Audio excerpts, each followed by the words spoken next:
Hello everyone, and welcome back to RoamTips.com. Today, we're going to dive into a super useful iPhone feature, Personal Hotspot. Have you ever been stuck without Wi-Fi and needed to get online with your laptop or another device? Personal Hotspot is your lifesaver.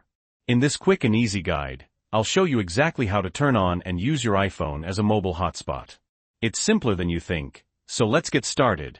Transition to screen recording of iPhone. Okay. So here's how to turn on Personal Hotspot on your iPhone. First, we need to head to the Settings app. You know, the one that looks like a gear. Tap on it.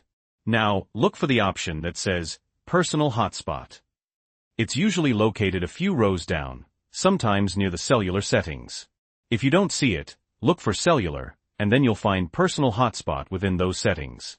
Tapons Personal Hotspot. Alright. You'll see a simple on-off switch right at the top. Toggle that switch to the right, and just like that, your personal hotspot is now active. Brief Pause. Now, let's talk about how to connect other devices. Below the on-off switch, you'll see your Wi-Fi password. This is the password you'll need to enter on your laptop, tablet, or any other device you want to connect to your hotspot. On your other device, just search for Wi-Fi networks, and you should see your iPhone's name as an available network. Select it, enter the password, and boom! You're connected. Quick tip. You can also change the Wi-Fi password by tapping on Wi-Fi password and entering a new one.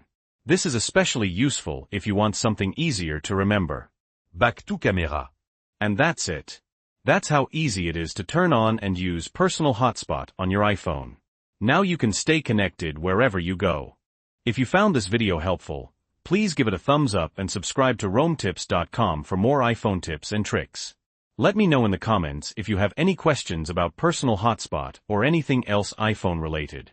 Thanks for watching, and I'll see you in the next video.